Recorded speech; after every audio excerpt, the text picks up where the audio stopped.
candid conversations, unfiltered opinions, and humor with Abeg's podcast.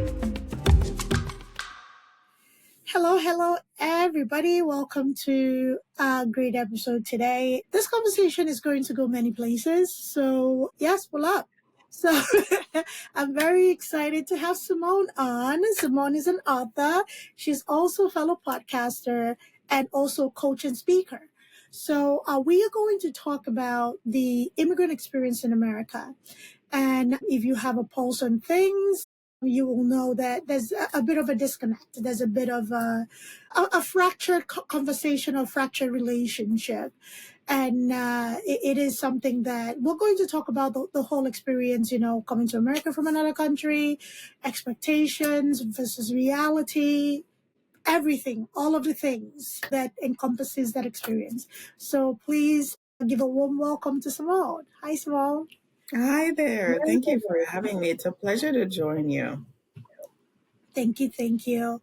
So, Simone, you're an author, and your book addresses the immigrant experience in America. If you can give us an overview of the book and what led you to write this book. Sure. So it's called Decoding America, the immigrant experience. And so it came out of my own personal journey as an immigrant from Jamaica, an Afro-Caribbean person, new to the US 2 decades ago, and just trying to make sense of what is this new place that I've now found myself in? I don't fit in. I'm losing my sense of belonging when I go outside of my family, not really connecting, not really sure who's my group. You're not really welcomed in by people who look like you, right? And it was just, and then the narrative towards immigrants in the general press was so concerning. And so I wanted to just write and started the podcast out of that to have the conversation to see what are the experiences of other immigrants around the US and around the world, because I've interviewed people living in Germany, living in the UK. So lots of movements across the globe. I'm talking to people about what their experience is when they move to a new country. The focus generally has been on adjustment challenges, such as how culture shock affects you. I mean, the research talks about the impact being on mild depression to fatal self-harm. It's pretty serious for people who are moving into new places and not being able to decode it and adjust well and find their footing, when they arrive.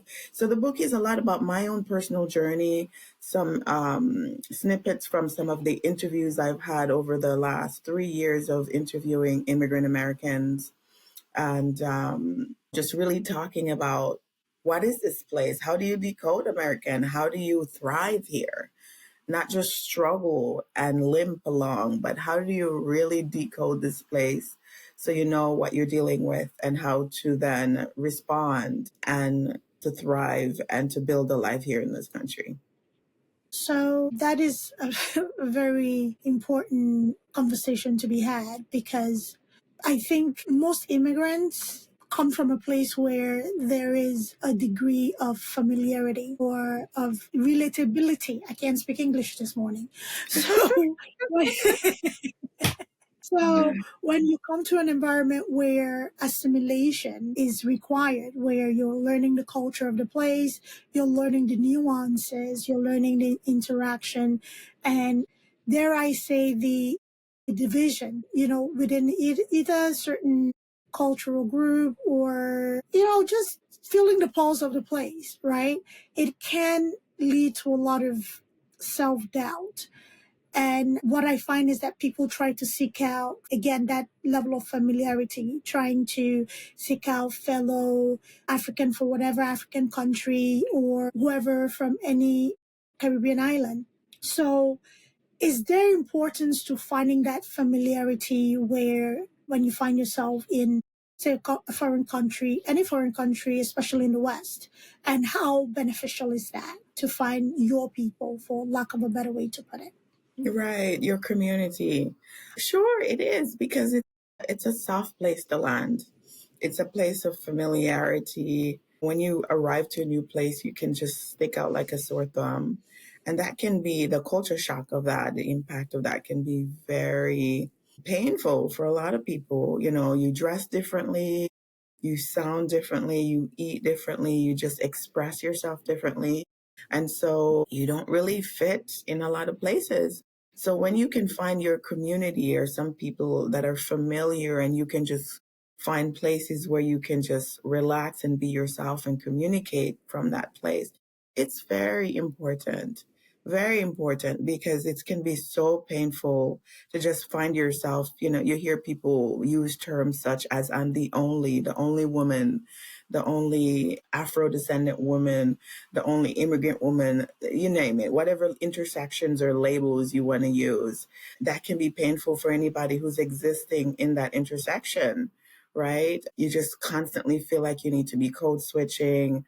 There's really no place where you can just let your hair down and so forth. So that's so important for you to find your community wherever you are around the world, or as close to it as you can find, where you can feel some innate trust, security, safety, wherever you are. Because if you're traveling abroad, you're going to find, do I know anybody over there? So I can hear what has their experience been in this country, so they can tell me what are safe taxis or forms of transportation to use, what are places not to go, what are places to be cautious about. You're always looking to find a familiar face and somebody that you trust on the ground wherever you go. And so it's important to identify that whenever you move abroad. Yeah. Okay. So how important is educating yourself about whatever area you're moving to, doing your own education? Because one of the pitfalls that we find ourselves is the assumption, okay, or expectation that there will be general acceptance, which is usually not the case, right? So how important is it to be very intuitive and understanding the landscape where you find yourself and to educate yourself of the nuances within that particular community so you don't fall into the common pitfalls of finding yourself or assuming that you're accepted and finding yourself in a place where safety can be compromised. Yes, it's essential. Essential. I remember having a conversation with one of my podcast guests, and we both came to the idea that immigrants coming from different places need to have you know how you would say your major in undergrad, you need to have a minor in either immigration or the country that you're moving to.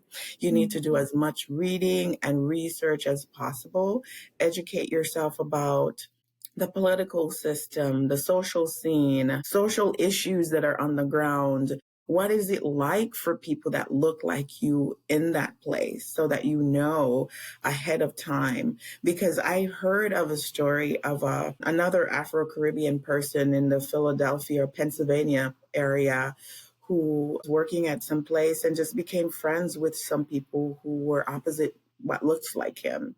They were not Afro-Caribbean. And he trusted them. The guy ended up being shot in the back when he went on a trip to a cabin. They invited him. It was in the newspaper. And these are some very serious situations you can find yourself when it comes to discrimination, racial issues, racial tensions among the different groups. So believe me, over the years, I have found myself in social places or scenes or where I was unsafe and I didn't even recognize or know it. You were among people who looked like you, but they didn't accept you. They had their own code of operation. And in my book, I say not all skin folk are kinfolk, right? And this is a very interesting place in the US to be living, the tension among different groups. And even within the African diaspora here in the US, there's so many different codes and ways of operating, and people who are just not allies. Don't assume that because someone looks like you that they're going to have your back or that they're going to clue you in on what the social scene is in that particular place. And we were just having a conversation prior to hitting the recording button about a specific scene that's going on here within the in the US. People would use the term Black, in outside of the US, people would say the African diaspora, and the pitfalls you can get into when you assume that everybody that looks like you is for you. It's so important for you to educate yourself. And it's sometimes impossible for you to know everything. However, as much as you can, be observant, ask questions, watch people's behaviors, and follow, like I like to listen to my body. And a lot of times your body will tell you when you're unsafe, your gut feeling, your intuition. But sometimes I get it wrong. But I've just noticed over the time, particularly when I was like in the DC area and finding myself among certain groups, and it was just so painful for me, like these people's behavior, and just coming into this whole idea of which we were talking about recently, just before we started the recording button, for people who look like us, right? It's so important for you to like look up like what these ideas about the foundational Black Americans, what are these African descent of slaves or something like that, and the different groups that people put themselves in. Educate yourself, because you're going to be interacting and assuming that when you use your hard-earned dollar to support a Black business, that you are supporting the Black community, but trust and believe that a lot of them don't see you as one of them. They probably will not support your business or your venture because you're considered immigrant, hyphenated American. And I have seen it. I've experienced it. I felt it in my body. And a lot of times these folks, not everyone now, so you have to be careful about who you're dealing with and make your own personal judgment from person to person. But I've experienced it and could not figure out like what I would go from city to city and just kind of felt the same, like these people were drinking the same teas, like the folks from the Greek life. And I was like, why are they behaving this way with me? Like, what am I giving off? I come in, I want to support. I'm cooking and sharing my Jamaican dishes, very open. I speak to everybody in the office, whether you're pale, pink, red, yellow, I'm talking to everybody. But because they see you speaking to everybody, they they assume that you're not for them because you're being friendly with everybody. And it can be so confusing, because we are raised in cultures that are typically very warm and friendly with people. And so for you to just see somebody who looks like you and they're giving you all this hostility and just negative vibe, it's just crazy. It's so deep. You need to have such a well-versed knowledge and social knowledge and being able to read social cues of the environments that you're entering, and for your own safety, for your own security and safety, and for your own sense of being able to thrive, because don't make any assumptions that people who look like you are going to just be your allies. And that's really sad. It's a really sad conversation, because I've traveled to different countries around the world, and typically people who look like me are warm and friendly. Even I've trusted the wrong people. Don't get me wrong. I've trusted the wrong people overseas who look like me. But it's so ingrained here in the US, and it's very sad, very sad. You know, Yeah. there's been such a number that has been done on our psyche as a people, in the diaspora, and even on the continent, because I've been to the continent, right? I've been to Sierra Leone, I've been to Ghana, and I have experienced other groups from the continental Africans, I call them. And you get mixed vibration. It was my experience in Ghana was very interesting. It was not one that I expected. And in Sierra Leone as well, I was very kind of disappointed with just how a lot of people actually thought that Europeans coming to Africa were their saviors. And it was very disappointing to me. I'm just like, what? This is new to me, because I wasn't raised like this in Jamaica to look at the white man as my savior. And you hear people use that comment, but when you hear people actually saying it out of their mouth and their behavior reflect that, I suppose with Sierra Leone, for example, I know when they went through the Civil War, it was very serious and people were stripped of their sense of safety and so much. And perhaps that was some of the groups that came in and alerted people to bring the UN forces in and to help the war stop. So I get that, maybe they've seen a certain historical things happen, but it's deeper than that. And it's pretty sad how the mentality of the diaspora and the impact of colonialism and other things have had on the psyche of, if you want to call it African or African diaspora. Mm. Oh my gosh, Bob Marley talks about freeing yourself from mental slavery and the impact that Yes. religion. Emancipate yourself from mental slavery. None by ourselves can free our mind. Yes, and that is, he was As you were talking, preaching, that's the right? thing that was ringing. Yeah, he was preaching. He was preaching, but even the Christian church has been used to tear us up and to form divisions about you. You have this sect of the church or this denomination. I'm better than this sect. I can't talk to Yeah. this sect. I don't like the Rastafarians because they eat a certain way, or they only believe this part of the Bible, or they believe in Haile Selassie. My gosh, people, this is part of the larger, how do I say, the larger thing that keeps us divided, right? Religion, politics, colonialism, and so many other things that have come in and just really sown so much division within the Black community. And people aren't able to really rise above and look at things from a 20,000 feet.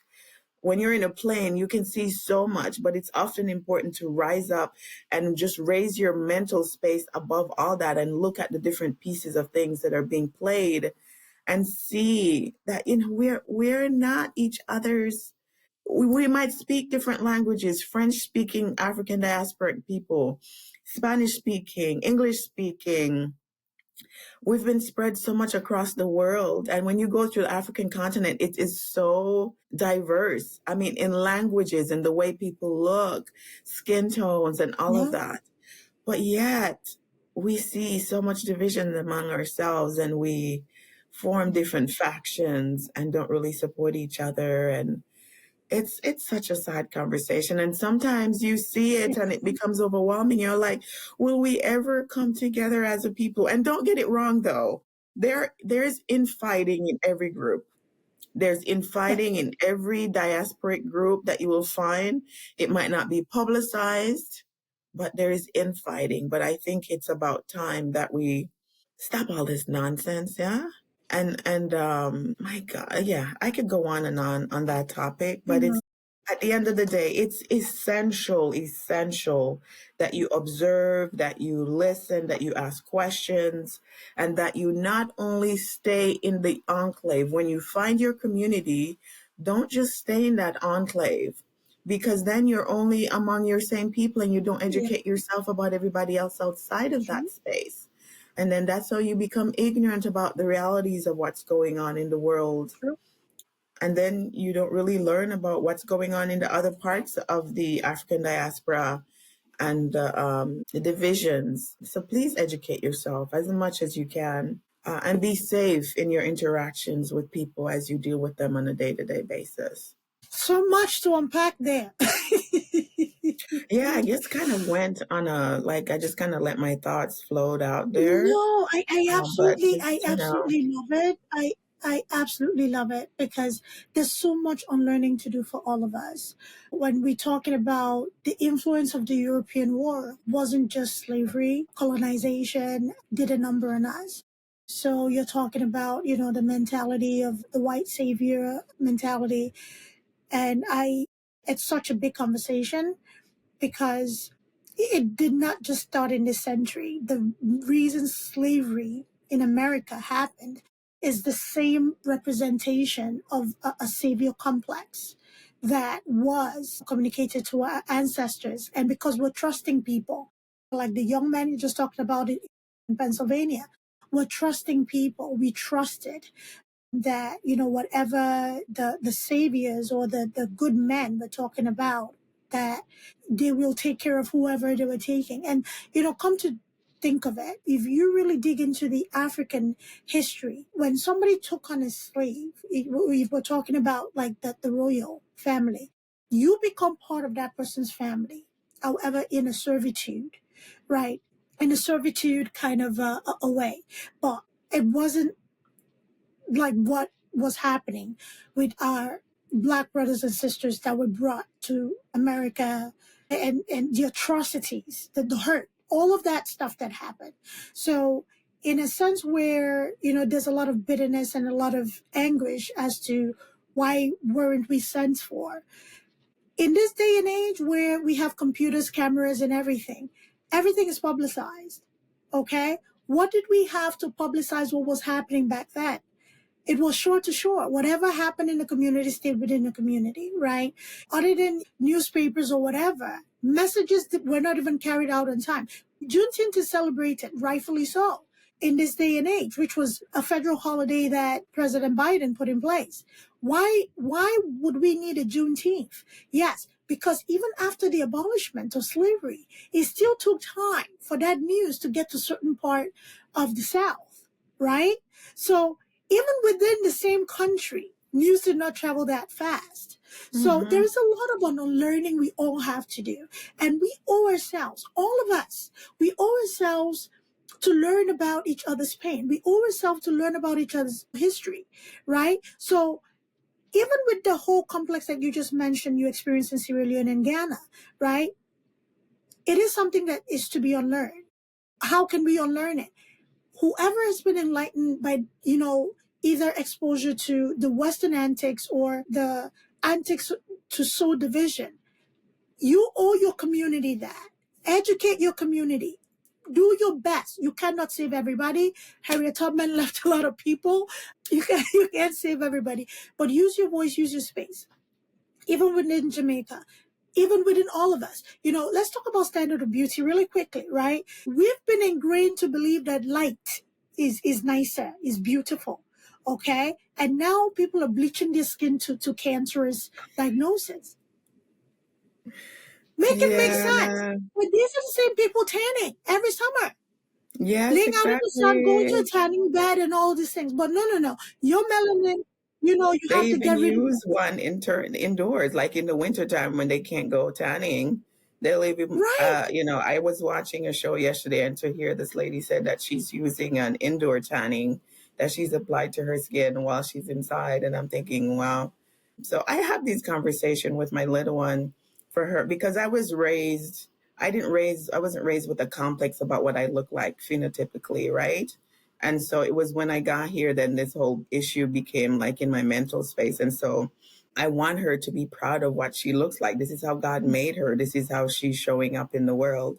And don't give up your power to another person to tell you. Anytime you give up your mental space and how you see the world to another person to now control and tell you what place you fit into their social construct and how you should be functioning in relation to them, they're centering themselves in your life, in your house, right? And so it's time for people to just really stop giving up your power. There's a lot of healing from trauma in the African diasporic community that needs to happen, a lot of trauma. And then you find people who have constantly they're so caught in trauma. They're centering themselves in the whole African diasporic experience constantly because they're not healing and they're bleeding on the rest of us. And so there's healing that needs to take place outside of the US, and there's so much that needs to take place within the US in the diasporic community, in the African diasporic community. Whether you identify yourself as such, the fact that you would call yourself as Black means that there's connection to Africa. Like, hello. So if you want to claim your Native American background and say you have no connection to Africa, why would you be calling yourself Black? Go say that you're Native American, right? If you use Black, then you're basically saying that there's some sort of heritage, the 1/6 or 1/5 or whatever drop of whatever that you have it, and you're identifying that. So this nonsense, this is just stop the nonsense, okay? And this is why I don't really go by identify by skin color, because it's such a diminishing way of looking at who we are as a people, and then using other people's terms to then define ourselves. My gosh, like when is this going to stop? It's painful. I It's don't. I painful don't to think it's going watch. to stop unless we do the work. Unfortunately, there's a lot of work to be done, and unfortunately as well, the labels that we have is the labels that we have. It's kind of like, so what do we do with it? Right? Do we use that to divide each other further and just disseminate ourselves? Or do we use these labels and come together and define it, whatever that definition is? Because I think at this point, the made up labels, the Black, African American, the labels that people also give themselves, ADOS, FBA, all of these labels are labels and they're valid in their own right. Okay. However you choose to describe yourself, I respect that. However I choose to describe myself, you should respect that. Right. So at the end of the day, labels are labels. I'm not going to hyper focus on those labels. However, what are we doing with those labels? That is the conversation. So are we using those labels to divide ourselves further? Or are we using those labels to say, you know what? We have it. What are we going to do with this? Are we going to work together? Are we going to unlearn, all the seeds of division that have been these are centuries worth of seeds of division. Yeah, but We it's in know other groups ourselves. too. To add perspective, it's in other groups. Because when you think about the Yeah. caste system that exists in India and how they treat their own people, and them having conversation, I'm in this caste and I'm in this caste, and that means I'm better than you or whatever. And so they have their own issues among themselves too. And I've heard of people talking about when you go to India, what it's really like certain I people who are don't in the have to go lower to caste. India to feel that, sorry to cut you, Simone. I don't have to go to India to experience that. I have experienced the worst racism from Indians, even one that was darker than me. So I understand the dynamic within their caste system, how they view the skin color, how they call it clean versus dirty. And I've met the most incredibly smart people, dark Indians, very melanated. However, let's be an example, okay? Let people from the African continent and the African American and African diaspora, let us be an example to other people. We lead the charge in other things. We're very smart, intelligent, innovative people, right? Let us innovate our own freedom. Let's do that, right? Let us be an example. It's like, okay, if they can do it, we can do it too. If they can unlearn, we can unlearn too. If they can uphold one another and love one another and get to understand where the trauma is coming from. And, the perpetual victimhood is not working anymore. Is really not working anymore. And somebody that I follow, and I've respected her, for the longest time, and I value everybody's input and where they stand and their opinions. However, what I don't understand and I will not respect, and I will respect his position, but I'll just leave the room, is when you have rose colored glasses for one thing and you claim it's for everything. Oh, I'm not going to cuddle people's feelings. However, you're calling out behaviors, right? You are demonizing a set of people as leeches or whatever, just because, right? But, the xenophobia is happening on your platform and you're supporting it. And are you also saying, okay, guys, I think we've taken this too far? No, you have not. So, and you're talking about cuddling people's feelings because they're calling you out that you're not addressing things on the platform. Oh, let me reintroduce myself. I don't. Okay, cool. Got it. I'm out.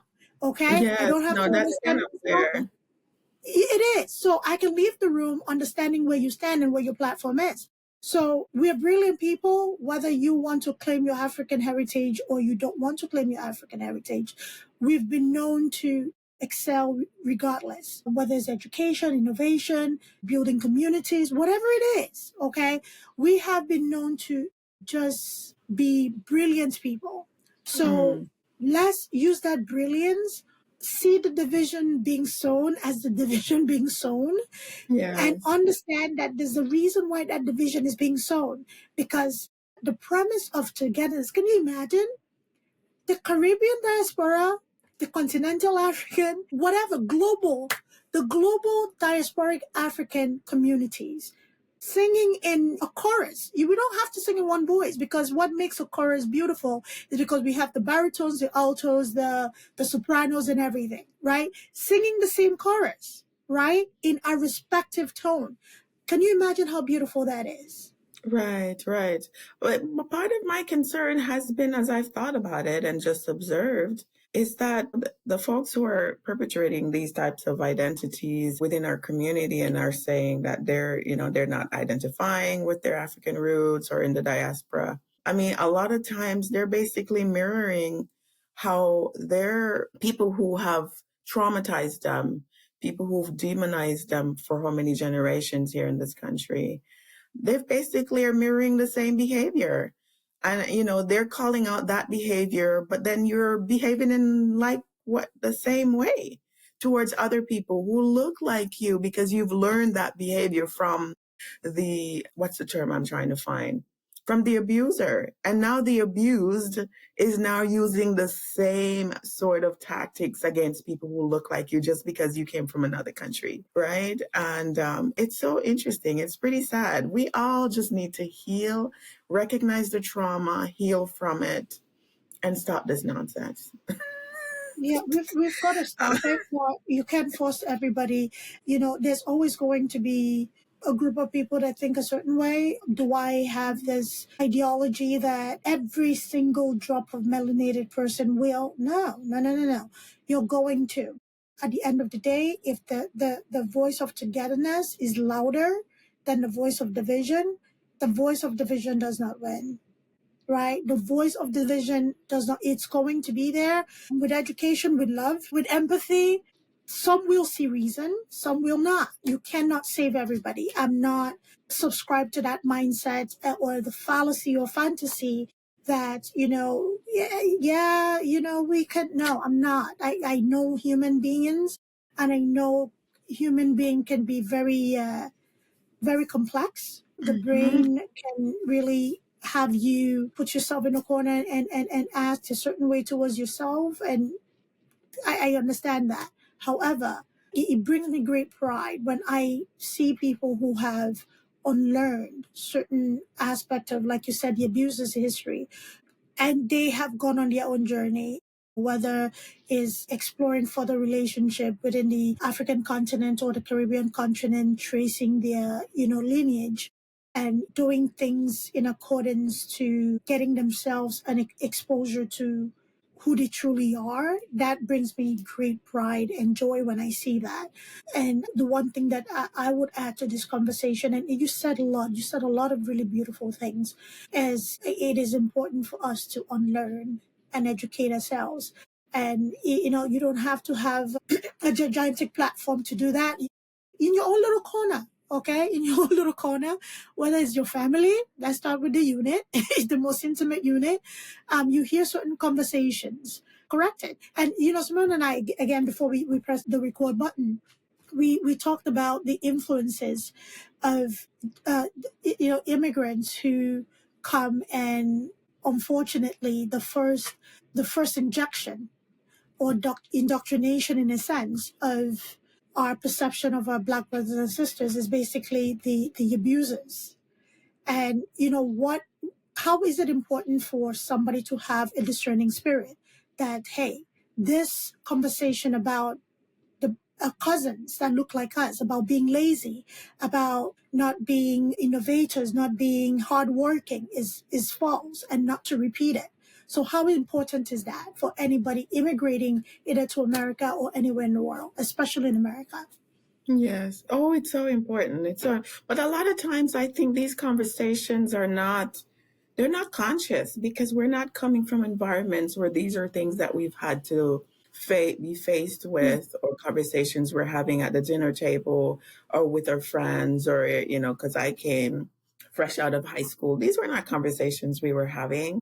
I didn't even remember anyone bringing up any of these issues. It's now that you're thrown into this new sandbox, and people are playing with you a certain way in this sandbox, you start wondering, like, oh, this doesn't feel good. This is different. This is not how I'm used to operating or used to experiencing other people. And so you start learning things here. And so the sad part about it is that, in the larger African diasporic experience here in the US, immigrants who come in are not really educated about what the history is. You've seen the battle about what is being taught in school and what exposure. And if it's not taught here in the US, then you know it's not being taught outside of the US. So what knowledge do we even enter after we arrive here with? Very little, if at, and so, a lot of times people pick up biases. And I've had this discussion on the podcast. Don't take on other people's biases, whether it's about you or about other group. Just be conscious of it. But it's hard at times because my own first experience with certain groups were only that, my own personal one-on-one interaction with you. And I continue to have in every space I go in. I have the same experience from different state to another state. And I'm thinking, this is the only experiential data that I have is how you're treating me. You're not telling me about your trauma. I don't know much about your history, but I'm experiencing you behaving with me this way. So what else do I go away with? Experience is a very powerful data point. And a lot of time immigrants come in and that's the first point of interaction they have is very hostile. But this conversation needs to happen with our brothers and sisters on the other side who've been here for generations, who've been harmed, who've been traumatized. It's a conversation that I've been wanting to have. And I know another sister from Nigeria, actually, I've interviewed her name's Tope. She says she's been trying to bring other women in the diaspora in like a enclosed door meeting and really talk about why do we behave this way with each other? Why do we act this way with each other? And then other immigrant women who can be as hostile towards you because your hair is different. Like I've come across so many crazy expressions from women from different groups who like to put on the table their proximity to whiteness and use it as a weapon. And then people who look like you, oh, my hair is softer than yours, or my skin tone is lighter than yours. And it's it's amazing to watch people using these weapons against other people. And these are like educated people. And you're like, my gosh, so this is what you've picked up from your master's degree as to how you should treat your other brother and sister because something I probably did triggered you. I don't even know what it is, but obviously my behavior, my expression is triggering to you or what you've been taught about me. And so there's biases on both sides, right? There's biases of the people who are entering because they're not educated about what's really going on here in the US. And then they're not educating about the Black experience or the African diasporic experience in other countries either. Like, for example, Jamaica never got reparations, just like people here are trying to fight for their reparations. But we still come in and we pull ourselves up and we do what we need to do to earn. We save. We say no to the name brand stuff. And despite people not wanting to associate with us because they think we're too frugal, we don't wear name brand stuff or we're not driving the flashy cars. We don't get invited into certain groups. We live with that. But guess what? In another generation, you will see changes in our social structure, right? Because we know how to save and we know how to sacrifice. We know how to use this idea of delayed gratification so that we can make sure the next generation is ahead because we come with a plan. So it's a very complex, this whole immigrant experience and being in the African diaspora and the experience that you have of people who look like you and the different complexes that people have about their identities and their connection to you and whether they see you as an ally or whether they're an ally to you. Yeah. It's sad. It really is It's sad sad at the and end of the complex day. conversation. Yeah, it is. And, you mentioned Jamaicans coming and working hard and, the delayed gratification thing. Nigerians are known. We love a flashy lifestyle. However, we will sacrifice to get there. And by the time we get there, we don't care. We have 10 fleets of cars and only one get driven a week, right? But that's the point of delayed gratification. And I think that is also a bone of contention because when the fruition comes, that is what everybody sees. Nobody sees the struggle, the working, there's this common thing in America that, oh, I'm like a Jamaican man, I have 20 jobs, right? Nobody sees that Jamaican man when he has all that 20 jobs that is going to have help him pay for the apartment, help him establish that taxi business, help him establish that laundromat business. But at the end of the day, when that Jamaican man has a house in an affluent neighborhood, the kids' college are paid off or whatever, the common conversation is that the Caribbeans and the Africans come here to take our jobs and all the things that we work for. Which is such a crazy conversation because we're doing jobs that they don't even want to do. So I think that is something that really needs to be discussed because, the delayed gratification is something that it is taught. I can't remember any time I went to my mother as a child to ask for something like, Mommy, can I have this? And she's like, oh, here, take it. Right? It was always, have you done this? Have you done this? Are the dishes clean? Are the dishes dry? You have to run to the market. You have to do this. So it was always do things in the middle to get to enjoy what you asked for. And sometimes you're so exhausted after the day, you say, you know what, just forget it. But at the end of the day, you work so hard through the day. I just had this conversation with my students. I'm a nursing professor. And one of my students, and it was just in a group as we're wrapping up clinical. And she's like, Professor, please, I feel like I'm losing my mind. How did you do it? How did you go through nursing school without feeling like you were losing your mind? And you've shared with us that there was a point in your nursing education that you were an adult learner as well. I said, delayed gratification. It's like, oh, the mommy guilt. I feel so guilty when my kids are asking to go to an amusement park or whatever, and I can't take them. And when I say, oh, not right now, it's like, oh, you have to study, and they get all sad. I'm like, this is where you also teach your kids that mommy's making the sacrifices now, because at the end of the day, when I get this RN degree, I'll be able to buy you whatever it is that you want. But this is life. You have to sacrifice now. It doesn't mean we'll never, ever, ever, ever do it.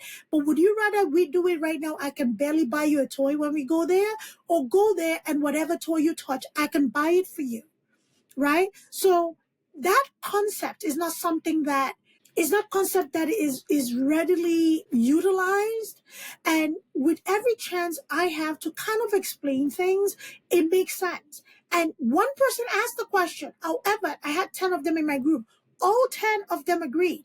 And the ones that were kind of like nodding, yep. And I use my childhood as an example, where mostly people of the Caribbean, I don't have any African student, no. People of the Caribbean, I have one. People of the Caribbean, heritage or descent, I should say, because delayed gratification is an absolute thing. So where I think would be necessary or required, because I believe everybody's teachable, but they have to be willing to be taught or coached. If we can teach that, or if we can show that, or we can have this conversation at large, right? We should. I'm not going to spend $1,500, as much as I love Beyonce, on Beyonce's tickets if I have, I love her, to go to a concert, as much as I want to see her in concert, right? Yes. Because I have required funding, right? So, I'm not going to take out a credit card because I want to go. I'm not going to whatever it is, right? It's like eyes on the prize kind of a thing. And this is behaviors that we can learn amongst ourselves, teach amongst ourselves, and support one another. I don't know anybody that has actively taken a job from somebody that looks like them. If anything, when we find ourselves in a position of authority, we are very much, no, we support one another. I've done it. I can't speak for everybody else. I've done it where I've been that advocate. I've been a person that pushes for a candidate to be hired, that looks like me, especially if they're Black American. So to take jobs away from people and, not appreciate the efforts of the civil rights leaders or any of those things, I don't know people, not in my circle of people, who actively disrespect that. Right. It's crazy. It's crazy because, I write about this in the book. I want, so two things I wanted to 2 points. I write about this in the book about when I finally understood why there was such a tension between why it appeared that the people who have been here for generations, and if they want to call themselves foundational Black Americans or descendants of slaves in America, why they were just so hostile towards me. And I just didn't get it. It didn't make sense to me. But one of my friends clued me in is, the stats are out there. They're saying that affirmative action spots that are supposed to be there is at the higher educational institution are being taken by African children, immigrant children of Africans or of Caribbean people. And, it was the civil rights movement that opened the door for the Immigration and Nationality Act to come into play in the 60s. So after the Civil Rights Act was passed, and it was right after that, I think it's President Lyndon who signed the INA that opened the door for all immigrants to be increased in numbers to enter the US. And so, but this is the way the whole structure kind of pits us against each other, because immigrants are coming in just to simply work. They're not coming in. Department of Labor has a lot of jobs posted on their websites that they can't even find local people who are native to the country or with the skills that they require. And if a certain time period passes and they can't find those folks, then they start hiring people from overseas. There's tons of different visas, H-1Bs, H-2As, TNs, different that they fill with people coming from abroad. It's done legally. So take that up with your government or with your policymakers or with the law. Don't blame people who are coming in and who rightly so applied for the job, paid whatever money, tons of money we pay to go through embassies and to get our papers in line and to enter this country legally. The amount of money that is paid to enter into the US and to then come on the ground and then to be faced with this. But that's just the way the system is. It pits people against each other. They feel like we're taking their positions. But take it up with your government. We didn't put this policy or this system in place. Unfortunately, it's just the way it is. But, for those who are coming in who are new, educate yourself about the history of the civil rights movement and when the Immigration and Nationality Act actually got passed in the 60s, and how it opened the door for immigration of everybody else coming into the US, because there's a huge ban prior to that. And I also wanted to talk about a book that I recently read called The Millionaire Next Door. And it talks about literally, I think I see the immigrant experience everywhere, right? The book literally says that the United States constantly needs a new set of immigrant with their energy, with their vigor, with their work ethic to constantly replace the people who are here to keep innovation and this engine going, because of the spending habits and how money leaves families after so many generations. And they talk about how long does it take, for example, an immigrant to become fully Americanized in their behavior. High consumers, they spend more than they are actually taking in, dependent on credit. Yeah. Unable to delay gratification of things, the big vacations, the boats that are on credit and living on credit, right? And it takes new immigrants come in who are used to living off of cash, right? Because the reality is, in a lot of cultures, people have to pay cash up front. Mm-hmm. Credit is not widely used. People don't have access to that type of credit. So if you don't have the money, you don't get it. And so a lot of people are used to using cash to buy things, and they wait until they can afford something until they get it, and they save up. And so that sort of set of behaviors and work ethic that immigrants have is constantly needed to replenish the United States. And the author said, Millionaire Next Door, here I'm bringing it up right now. So it was given the example of a father who was an immigrant who in his first generation in the US worked so hard and was able to become a millionaire, and what habits and behaviors he's passing on to his children. And first generation immigrants tend to want their children to be better off socially, right? In some way, they want them to go to the biggest university, the best university. And so they'll pay for that. And so they want them to become lawyers, doctors, engineers, highly paid professions. But the thing about it is, when you become a doctor, you end up living in this part of town that is very high consumerist, right? You're paying for the big house, the luxury car, the expectation of the society that you're a doctor, that you need to live a certain way. And so the research actually shows that these people are not saving, right? They're putting less money aside. And when it comes to looking at how much money that they've actually saved up for their retirement, you'll be surprised. Check out that book, The Millionaire Next door. So the book Uh-huh. says, how many generations does it take for an ancestry group that today contains 100,000 of the guy who's victors to become Americanized? Only a few. Most move into the American normal range within 1 or 2 generations. This is why America needs a constant flow of immigrants with the courage and the tenacity of this case study, Victor. These immigrants and their immediate offsprings are constantly needed to replace the victors of America, right? Because of their behaviors, their ability to delay gratification, the behaviors that they're coming from other places that don't rely heavily on credit. And so, but check out this book. It gives you such a Yeah. window into Yeah. the spending habits of everyday people who've been here for generations, and how immigrants constantly come in to replenish and add value, and have different behavior types that keeps the Yeah. country replenished. And a lot of people might not like hearing that, but that's what the research says. Don't come for me. Just check out the author and the research that's in the Millionaire Next Door. And then the next book.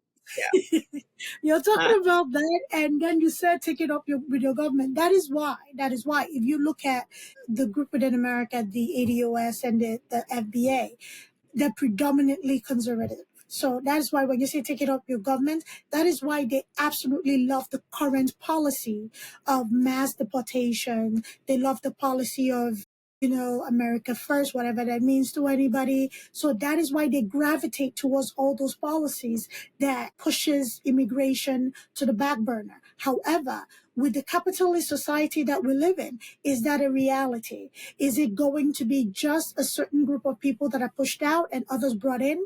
Is it going to be this, wave of, okay, let's back and forth thing. Okay, we're here, then we're suffering. Let's go back on it. Or is it going to be a permanent thing? That is yet to be seen. Right. So the conversation that we've had in this very short time addresses this conservatism ideology and then brings to the forefront the reality of living in America.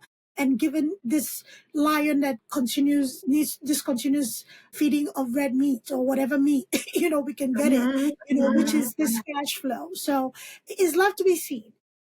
At the end of this conversation, that there are a lot of nuances, and I don't even think we have enough time in the day to continue this conversation. No, no, no. But Because there's a it's lot deep. of work. There's a lot of Yeah, work it's a that lot needs of work. to happen in Yes. our own Yeah. communities, and awareness and of our mindset, Yeah. and how we relate to each other, and biases that we have towards each other.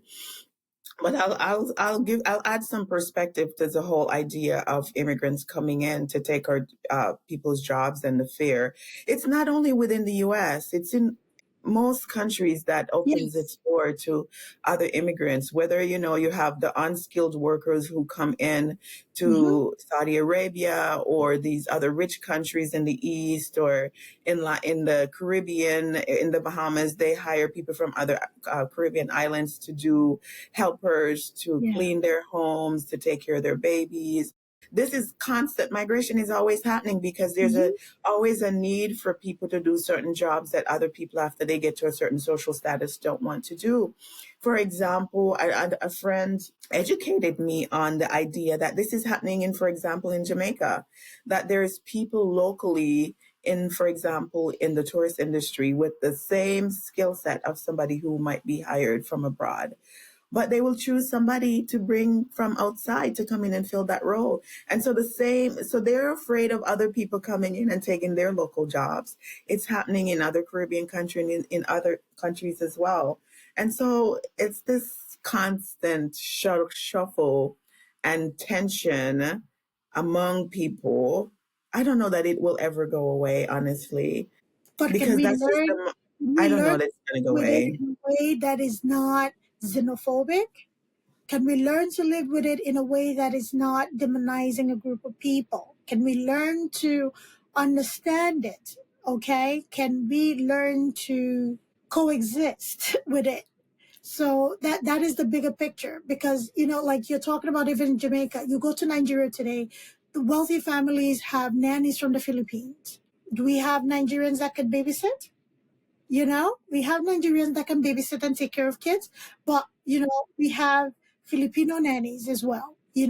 We have Filipino housekeepers. We have that in Nigeria, right? Really? I didn't know that. Yes, we do. Yes. Oh wow, Yes, Filipinos. yes, yes. They're in the U.S. They're I didn't know Yes. they were in Nigeria as well, and I know Yes. they're in other places too. Yeah.